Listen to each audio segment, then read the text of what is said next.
Hello friends, मैं पंडित Brijbhushan Sharma Braj future point के सौजन्य से हर बार की भांति मैं पर्सनल ईयर पे एक विशेष चर्चा करने जा रहा हूँ। दोस्तों, आपके सहयोग और प्रेम को उत्साह को देखते हुए मेरा मन हर रोज़ दिल बाग बाग हो जाता है कि मैं भी क्यों ना आपको सहयोग देने का प्रयास करूँ। जो मेरे पास है मैं वो सब कुछ बांटना चाहता हूँ। दोस्तों, एक प्रकृति का नियम है, जब एक सांस जाती है तो दूसरी सांस आती है। आज हम लोग इस बात को नहीं समझ पाते, ज्ञान को नहीं समझ पाते। आज हम कब्जा करने की कोशिश करते हैं, छोड़ने की इच्छा नहीं रखते। आज मैं जो चर्चा करने जा रहा हूं गुरु के ऊपर, 3 नंबर गुरु ज्ञान के ऊपर चर्चा करूंगा। दोस्तों, उससे क्या क्या मिलता है आज मैं आपको वीडियो के बारे में बताने से पहले एक बात और निवेदन करना चाहता हूं। आपके आज पसंद आती है तो वीडियो देखें, नहीं पसंद आती है बिल्कुल मत देखें। अगर वीडियो देखें तो शुरू से लेकर लास्ट तक देखें, क्योंकि हम आधा ज्ञान हमेशा नुकसानकारी होता है। वो एक कहावत है, आधी घघरी जो पानी की होता है वो छलकता है। तो इसी तरह से दोस्तों, ज्ञान लो तो पूरा लो, नहीं तो उसमें उलझो मत। ज्ञान हम लेते नहीं हैं, ज्ञान तो हमारे अंदर से पैदा होता है। हम अपने माँ के जिगर से पैदा जब होते हैं तो ज्ञान रूपी शक्ति लेके आते हैं। ये हमारे डीएनए में होता है। हम संसार में आके मात्र उसे एक्टिवेट करते हैं, उसे बनाने की आवश्यकता नहीं पड़ती। दोस्तों, ये आध्यात्मिक ज्ञान, जो आध्यात्मिक ज्ञान होता है, यह हमारे बृहस्पति को सपोर्ट करता है, ज्ञान को सपोर्ट करता है। यदि हमारा 3 नंबर है, अगर हमारा मूल्यांक 3 नंबर है, पर्सनल ईयर 3 नंबर है, मैं आज जो चर्चा करने जा रहा हूं पर्सनल ईयर पे चर्चा करना जा रहा हूं। दोस्तों, हमारे जो इस बार 2022 है तो उसका जो पर्सनल ईयर आता है 6 आता है। अब उसका संबंध हमारे व्यक्तिगत पर्सनल ईयर से कैसा है, उससे हम अंदाज लगा के अपने व्यक्तिगत विकास के बारे में चर्चाएं करते हैं। दोस्तों, इन बातों को समझो, रटो मत। ये मत सोचो कि ज्योतिषी ने बता दिया ऐसा हो जाएगा। ज्योतिषी पे विश्वास मत करो, उस ज्ञान को स्वयं सीखो। जब उस ज्ञान को आप खुद सीख जाएंगे तो आपको कहीं भटकने की जरूरत नहीं पड़ेगी। दोस्तों, आज मैं 3 नंबर के बारे में, 3 नंबर किसका होता है? बृहस्पति का। 3 नंबर हमारे न्यूमरोलॉजी के अनुसार, अंक ज्योतिष के अनुसार बृहस्पति का होता है। इसके और वैदिक के अनुसार 9 नंबर और 12 नंबर, 9 नंबर धनु और 12 नंबर मीन राशियां जो होती हैं वो बृहस्पति की होती हैं। 9 नंबर धनु राशि अग्नि तत्व होती है, 12 नंबर मीन राशि जल तत्व होती है। इन सब बातों को गहराइयों से जानने का प्रयास करो। धनु लगन वाला जातक बृहस्पति प्रबल होता है और मीन वाला भी बृहस्पति प्रबल होता है, लेकिन धनु वाला क्रोधी होता है, आग होती है उसके अंदर, और बृहस्पति वाला मीन राशि वाले में जल तत्व होता है, सहजता, शालीनता, भावुकता होती है उसका। धनु लगन का व्यक्ति हर काम को टारगेट का लेके करता है, उसे दाएं बाएं से मतलब नहीं, उसकी निगाह सीधी मछली की आंख पे होती है, जैसे अर्जुन ने मछली की आंख पे तीर मारा था। दोस्तों, फिर मैं आपको कहता हूं, जैसे धनुष का जो निशाना होता है तीर, सही निशाने पे, धनु लगन वाले हमेशा जब भी जीवन में तरक्की करते हैं या ऊंचाइयां पहुंचते हैं तो उनका एक टारगेट होता है कि हमें जीवन में क्या काम करना। दोस्तों, अभी मैं आपको विस्तार से बताऊंगा बृहस्पति के बारे में, गुरु के बारे में बताऊंगा, पर्सनल ईयर से क्या क्या होगा इस साल 2022 में। दोस्तों, इस ज्योतिष को आप सीखो। मैं ये चाहता हूं कि आप पंडितों के चक्कर में या ज्योतिषों के चक्कर में ना भटक के आपको खुद को सीखनी चाहिए। मेरे यहाँ पे क्लासें लगाई जाती हैं, सिखाई जाती हैं। उन क्लासों के में आप आइए और मेरे यहाँ पे क्लास चालू होती रहती हैं हर हफ्ते 10 दिन में। जब आप क्लास में आएंगे, आपको ज्ञान हो जाएगा तो आप अपने बच्चों का, अपने परिवार का, अपने समाज का कल्याण करने का प्रयास करेंगे। अगर ज्ञान उसे ही मिलता है जिस पर ईश्वर की निगाह हो। छीनने से, रटने से, बेवकूफ बनाने से ज्ञान नहीं आता। ज्ञान तो ईश्वर दे के भेजता है। फिर मैं आपसे, हमारे शास्त्रों में, हमारे वेदों में बड़े बड़े व्याख्यान हैं। 5 साल का बच्चा पूरी रामायण गीता पढ़ देता है। वो ज्ञान उसने कहाँ से सीखा? ये भी एक बहुत बड़ी साइंस है। हम इनके पास तक पहुँच नहीं पाए। दोस्तों, अब मैं आपको बताता हूँ 3 नंबर गुरु क्या करेगा। गुरु का कार्य वृद्धि करना है, वृद्धि वृद्धि वृद्धि, हमेशा ऊंचाइयों पर लेके जाना है। हमारे लोशो ग्रिड के अंदर 3 नंबर और 4 नंबर वुड एलिमेंट को संकेत करते हैं। 3, 12, 21 और 30 ये 3 नंबर से संबंधित होते हैं। ये लोग 3 नंबर और हमारा 3 नंबर वुड एलिमेंट, ये लोग ईमानदार प्रवृत्ति के होते हैं। ये किसी की सुनते नहीं, किसी का ऑब्लिगेशन नहीं लेते, अपने हिसाब से काम करते हैं और अपने जीवन के अंदर ये व्यापार अच्छे तरीके से कर सकते हैं। लेकिन इनके प्रेम संबंध अच्छे नहीं होते, इनकी मित्रता ज़्यादा लंबे समय तक किसी से नहीं चलती। 6 और 9 नंबर को साथ मित्रता होती है, लेकिन 3 नंबर और 6 नंबर, किसी का मूल्यांकन 3 और भाग्यांक 6 है और किसी पति पत्नी का 3 और 6 है, तो उनके संबंध आपस में ज़्यादा नहीं टिक पाते। आप जानते हैं ऐसा क्यों? आजमा के देखो। आप कहेंगे सिर्फ बेकार की बातें हैं, ये कहना बहुत आसान काम है। आप आजमाओ। 3 नंबर गुरु का और 6 नंबर शुक्र का, एक देवताओं का गुरु, एक राक्षसों का गुरु, दोनों के अंदर अहम।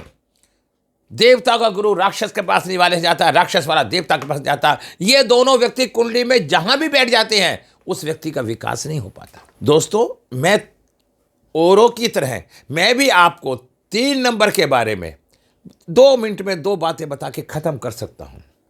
मैं हर वीडियो को कम से कम 10 मिनट की एक ही सब्जेक्ट पे वीडियो बना रहा हूं। मेरी वीडियो देखने के बाद आप वैदिक सीख सकते हैं, लोशो सीख सकते हैं, न्यूमरोलॉजी को सीख सकते हैं। इनको कहीं पे भी लागू कर सकते हैं, क्योंकि हर ग्रह का उद्देश्य एक ही है। पढ़ाने का तरीका अलग हो सकता है, लेकिन गुरु का उद्देश्य एक ही है, ज्ञान। चाहे वो वैदिक में हो, चाहे लोशो में हो, चाहे न्यूमरोलॉजी में। इस बात को समझो, ठीक है। हमने क्या कहा? जातक महत्वाकांक्षी होता है, आज्ञाकारी होता है, बड़ों का सेवा करने का भाव रखता है, जातक मिलनसार होता है, ऐसा जातक ईमानदार प्रतिभाशाली भी होता है। ये अंक ज्ञान का भंडार होते हैं, बेस्ट स्पोर्टिंग नंबर होते हैं। जातक को परिवार में सम्मान का पूर्व सहयोग मिलता है, ठीक है। ऐसी स्थिति के अंदर मैं क्या देखता हूं, हमारे विवेकानंद जी हुए, उनका भी नंबर 3 था। हमारे डॉक्टर राजेंद्र प्रसाद जी, हमारे जो राष्ट्रपति हुए, उनका भी नंबर 3 था। अब देखिए 3 नंबर वाले व्यक्तियों ने कहां से कहां तक की उपलब्धि प्राप्त करी। 3 नंबर हमें साधु संत की प्रवृत्ति पे लाता है, ज्ञान की बातें सिखाता है, दबना नहीं सिखाता और अपना मन मोजी सिखाता है। ऐसे व्यक्ति की फैमिली लाइफ अच्छी नहीं होती, उसके पीछे कारण है, क्योंकि इसके अंदर इमीडिएटली जवाब देने की क्षमता होती है। ये हर बात को क्रॉस करता है, हर बात को काटने की इच्छा रखता है, इसमें आर्गूमेंट की कैपेसिटी ज़्यादा होती है। ये एक अच्छा सलाहकार होता है, और 3 और 5 अगर आपस में जुड़ जाते हैं तो एक अच्छा सलाहकार, एडवाइजर के रूप में इनकी गिनती आती है। क्योंकि 3 नंबर ज्ञान और 5 नंबर बुद्धि, ज्ञान और बुद्धि जब मिलकर काम करेंगी तो उस व्यक्ति की सलाह बहुत अच्छी होगी। दोस्तों, फिर मैं आपको बताना चाहता हूं, यदि आप लोगों को मेरी वीडियो पसंद आती है, उसे शेयर करें, सब्सक्राइब करें और बांटें, मित्रों को बांटें। दोस्तों, एक ज्ञान या कोई भी संसार में कोई भी चीज़ फ्री में नहीं लेनी चाहिए।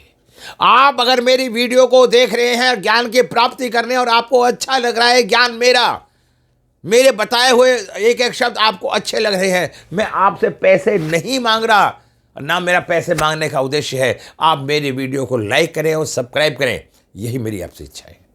अगर आपको कुछ मेरे से फ़ायदा हो रहा है तो आप ये काम करेंगे तो देखना आपको और कितना फ़ायदा होगा। गुरु के बिना ज्ञान नहीं, बिन गुरु ज्ञान नहीं, ये बताया गया है। अगर किसी के पास 3 नंबर हमारी लोशो ग्रिड में होता है, वो अपने बड़ों की, बुजुर्गों की इज्जत करने में सक्षम होता है। अगर किसी का 3 नंबर नहीं पाया जाता ग्रिड में, मैंने यहां तक भी देखा है, लोशो ग्रिड का जो चार्ट होता है, 9 एंगल होते हैं, अगर 3 नंबर नहीं है तो उसकी पत्नी का देहांत तक हो जाता है, उसके बुजुर्गों का आशीर्वाद नहीं रहता, उसे पिता का सानिध्य नहीं मिल पाता, उसे दादा का सानिध्य नहीं होता।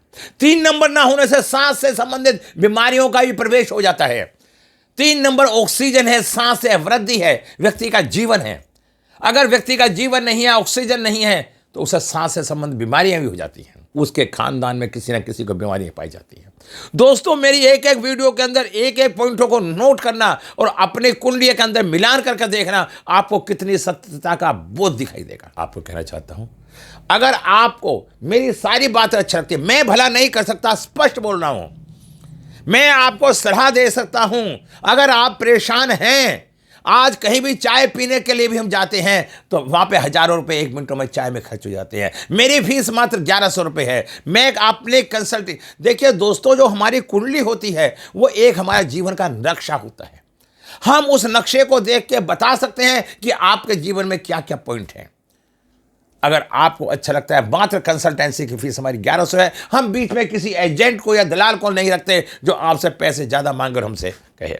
आप जब भी हमारे ऑफिस में बात करें, आपको 1100 रुपये ही पे करने हैं और 4 दिन में हमारे पास नंबर आता है। हम एक 250 पेज की एक कुंडली भी देते हैं, सॉफ्ट कॉपी, लोशो गिड बना के देते हैं, नाम को ठीक करके देते हैं, मोबाइल नंबर को ठीक करके देते हैं। और दोस्तों, 1100 रुपये में हम और क्या देंगे? इससे ज़्यादा हम क्या सेवा कर सकते हैं? और मैं ये चाहता हूँ आपको अपने जीवन के, देखिए, हम दशा नहीं बदल सकते लेकिन दिशा बदल सकते हैं। दोस्तों, हम अपनी सोच को बदल के अपने जीवन को अलग बना सकते हैं। अगर मैं कह रहा था, आज थोड़ा सा बता देता हूं। महात्मा बुद्ध हुए, एक उंगली राक्षस थे, उंगली मार। उन्होंने संकल्प लिया था कि मैं 100 व्यक्तियों को मार के 100 उंगलियों को काट के गले में डालूंगा। 99 उंगली हो चुकी थी, एक 100 भी की इंतजार थी। जब वो उधर से वो अपना उनकी जो एक पहाड़ी पे था, वहाँ पे लोगों ने इंस्ट्रक्शन लगा दिया उधर कोई ना जाए, क्योंकि वो जिसकी उंगली काटता था उसे मार भी देता था। तो उधर से अचानक एक दिन महात्मा बुद्ध गुजरे और वो 100वां नंबर था उनका उंगली पूरी होने का। तो उनके शिष्य ने कहा, गुरुजी ऐसे ऐसे बात है। उन्हें हंसी आई। उन्होंने कहा, मरना तो एक दिन है ना, रोज रोज तो नहीं मरना ना, आज हम इधर से ही चलेंगे। जब वो जा रहे थे तो उंगली मारने उन्हें आवाज दी, ए कौन हो तुम, रुक जाओ। महात्मा बुद्ध जी नहीं रुके और चलते रहे। उसने 2 बार आवाज दी, 3 बार आवाज दी। जब वो नहीं रुके, चलते रहे, वो गुस्से में आया और गुस्से में आके तलवार निकाल के वो उनके सामने आ गया। क्या तुम अपनी मौत चाहते हो अभी? तो महात्मा बुद्ध जी ने कहा, अरे आप कौन है किसी को मौत देने वाले, कि आज मैं तुम्हें मौत दूंगा, आओ जो तुम्हारी अंतिम इच्छा है उसे पूरी करो। क्योंकि वो हर व्यक्ति की अंतिम इच्छा पूछता था। तो उन्होंने कहा, ठीक है, आपको मुझे मारना है तो मारिए, मेरी अंतिम इच्छा एक ही है।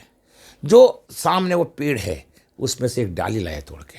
वो हंसा, है ना पागल, एक डाली तोड़वा रहा है, मौत नजदीक आ रही है, कुछ और नहीं मांग रहा। तो वो डाली तोड़ के लाया। तो बता क्या, आप बताओ तुम्हारी क्या इच्छा है? कि महाराज, मेरी इच्छा है कि इस डाली को जोड़ दो, उसी पेड़ पे जोड़ दो डाली को जो आप काट के लाए हैं। उंगली मार चक्कर में फंस गए और उन्होंने कहा, ये डाली कैसे टूट सकती है? तो उन्होंने कहा, जब डाली नहीं टूट सकती, ये नहीं जुड़ सकती, तो जो आपने गलत संकल्प ले रखा है वो कैसे पूरा हो सकता है? क्या व्यक्ति को मारने से, उंगली को काटने से आपका संकल्प पूरा हो जाएगा? वो उंगली मार बदमाश उसी क्षण महात्मा बुद्ध के चरणों में गिर गए, क्योंकि उनके पास, महात्मा बुद्ध जी के पास, सब जानते हैं, सकारात्मक ऊर्जा का लबालब उनका चेहरा था और वो उनके चरणों में गिर गए। तो दोस्तों, मैं ये बताना चाहता हूं, 3 नंबर वालों के पास ज्ञान का भंडार होता है और बृहस्पति हमेशा उत्पत्ति करता है। जब हमारी न्यूमरोलॉजी में 3 नंबर का स्थान दिया गया तो उसमें वृद्धि का स्थान दिया गया। वृद्धि लोशो गिड में, वैदिक में, जहां पे भी बृहस्पति बैठा होगा वहां की वृद्धि करेगा। इस वर्ष ये 6 नंबर है, 3 नंबर 6 का मित्र है। तो 3 नंबर पर्सनल ईयर वालों को ये साल बड़ा फायदेमंद होगा। जिसके शादी नहीं होती उसकी शादी हो जाएगी, और जिसका प्रेम में कोई बाधा है उसका प्रेम सफल हो जाएगा, और जिसकी कोई महत्वाकांक्षा है उसकी पूरी हो जाएगी, जिसकी नौकरी नहीं लगती उसकी नौकरी लग जाएगी, और जिसकी प्रमोशन नहीं होती वो प्रमोशन रुक रही है वो भी हो जाएगी। तो दोस्तों, मैंने आज 3 नंबर के बारे में बहुत कुछ बताया। आगे आने वाले समय में मैं और भी बहुत कुछ बताना चाहूँगा। मेरे यहाँ सभी क्लासेस चलती है। दोस्तों, मेरा काम शांत प्रवृत्ति से ज्ञान को बांटना है। अगर आपको अच्छा लगे तो मुझसे संपर्क करें। आज मैंने आपको 3 नंबर के बारे में बताया है, तो कल मैं कोशिश करता हूं आपको 5 नंबर के बारे में बताने का प्रयास करूं। आप मेरी वीडियो देखे करें। मात्र मैं आपसे अपनी फीस के रूप में आपसे एक ही चीज़ मांगता हूं कि उस पर कमेंट करें और उसे लाइक करें और उसे सब्सक्राइब करें। अगर आप दे सकते हैं, क्योंकि देवता भी वही है जिसमें कुछ देने के लिए होता है। जिसके पास कुछ नहीं होता वो कुछ नहीं दे सकता, क्योंकि एक भिखारी क्या देगा, वो तो खुद ही मांग रहा है। देने वाले को देवता कहा और लेने वाले को भिखारी कहा। फ्री में कभी जीवन में कुछ नहीं लेना चाहिए, और कुछ लो तो उसका निमित्त किसी भी रूप में कुछ ना कुछ देना चाहिए। नमस्कार, जय हिंद।